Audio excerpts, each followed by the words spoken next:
Hello, welcome back. Alibaba truly is a fascinating story right now, fascinating company.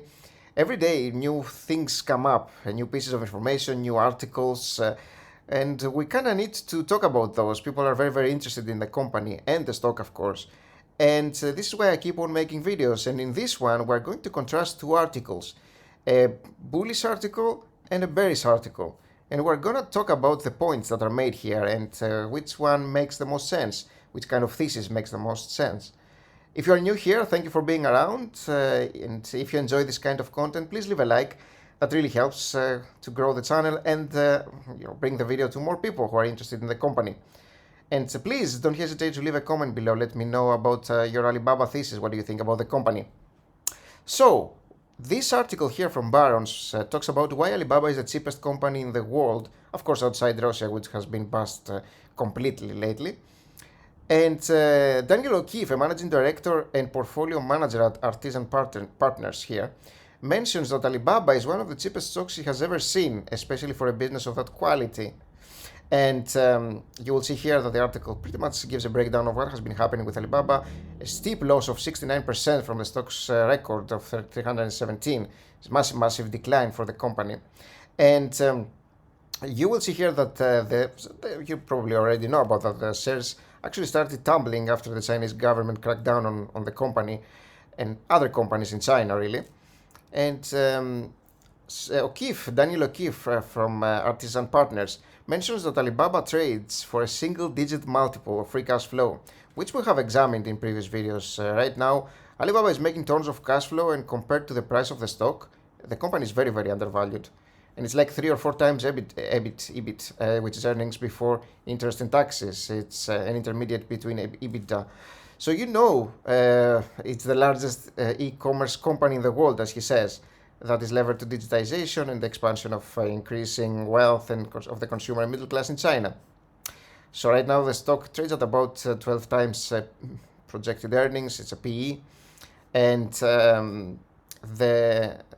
the thing that O'Keefe also mentions is that he kind of mocks the regulations here and the fear that people feel because of that. And he looks at the facts pretty much, the fact that they have intervened on some payments exclusivity, making it more competitive. It's things that governments could do, and they may affect the sentiment for a little while. But I'm not really sure that it makes sense for the company to drop that much. Probably not. And pretty much the rest of the opinion of this portfolio manager talks about the irrationality of what has been happening with the stock price. And another thing that he mentions that there are some investments from Alibaba that if excluded, the enterprise value multiples would actually go down even more, which is a good thing for investors. And so, we may be even looking at a cheap company that's not even as cheap as we thought, is what Daniel O'Keefe mentions here. And now I wanted to contrast this piece of article, the previous article, with this one, which talks about bad news for Alibaba investors. And it starts with this. It starts by saying that Baba ticker performance in the coming quarters rests on revenue growth rather than EPS or net income. But is that true? Let's take a look. So, first of all, the coming quarters is going to be a projection. We don't know what's going to be happening. But we can look at historical data. So the revenues of the company are looking pretty strong here to me. And what about the EPS? It's been at its highest ever, hasn't it? Like it used to be 2.5 here, and then it's 8.4. You may be looking at this minus 2%. It's just because of the conversion rates between these two dates, 2020 and 2021, because it converts to dollars. So this report is not in dollars, of course, because it's a Chinese company. It's in yuan. So during the conversion, there's a little bit of loss, and this is why, or gain, and this is why you're looking at this minor loss here. But practically speaking, it was a 2% loss in terms of Chinese yuan. So the other thing, let's keep on going. The company faces industry and company-specific headwinds. That will likely suppress revenue this year. He says that Alibaba reported 10% revenue growth, its lowest rate since going public. And somebody who is not very well aware of how this works may be thinking, okay, Alibaba has been having 40% a year, and now they're going to be having 10? but that's not what it is. This 10% revenue growth is year over year for the quarter. So we are talking about Q1 really in comparison to Q1 of the previous year. So 10% revenue growth, like it could have been maybe 15 or 18% last year. So that's the difference. Instead of doing 18 in one quarter, they're doing 10. So does that really concern you that much? I mean, not every quarter is going to be the same, or not every quarter is going to be super insane growth that's going to be more than the previous one. I mean, if we always got revenue growth every quarter, at some point we will reach like 300, 500, 800%. That can't happen. There have to be quarters where the revenue is going to be less. Otherwise, we're going to outpace the economy of the global economy, really. So, it doesn't make a lot of sense to me to have this kind of thesis here. And that's basically what we have discussed here. He talks about the Alibaba's revenue growth, the 10% last quarter. He mentions it here, but not here.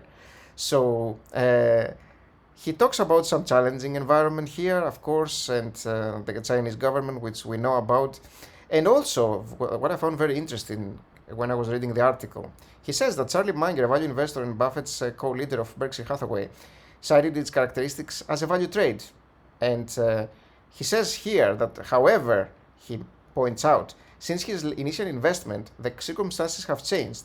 Okay, so when was his initial investment? It has been maybe a couple of years ago or so, but Charlie Munger actually quadrupled his stake on Alibaba about 3 or 4 months ago. The first increase happened about November 2021. And the latest increase of his stake, which was a double again, happened about January, I believe, or at least we knew about it. It may have happened a couple of months ago or so. So does that feel like circumstances have changed? Because to me, this is exactly the same thing, and all this information were completely, on the under the light, so under the spotlight, really. So what has changed? I don't see anything that has changed since his initial investment. In fact, I think if you ask Charlie Munger, he would probably invest even more right now, as I would myself, to tell you the truth.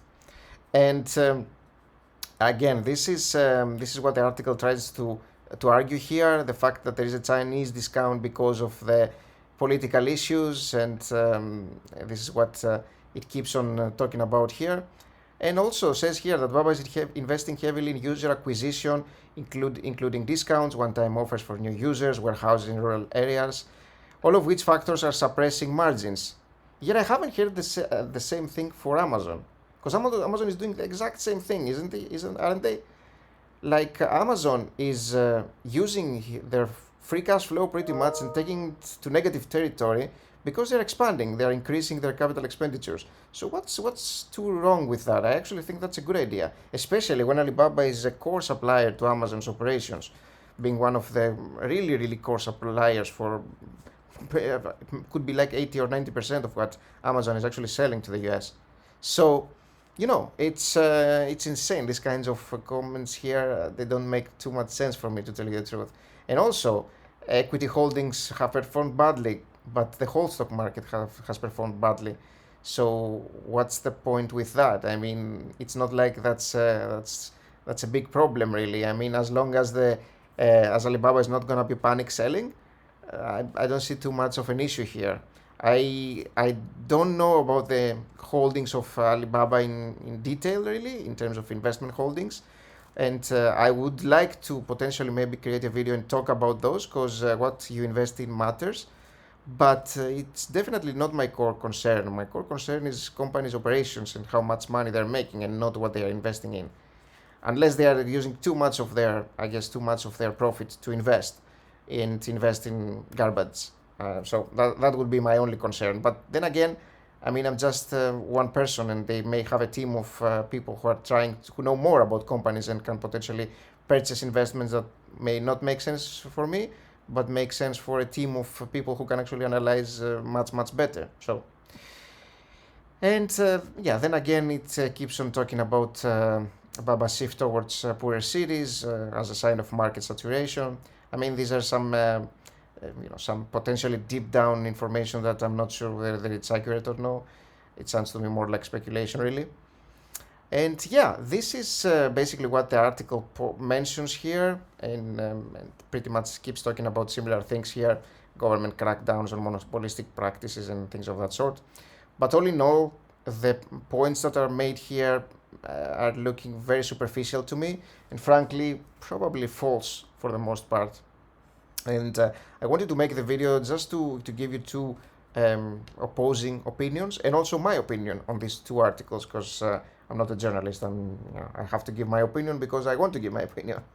Probably that's what you're here for, just to hear what somebody has to say and not just read the articles.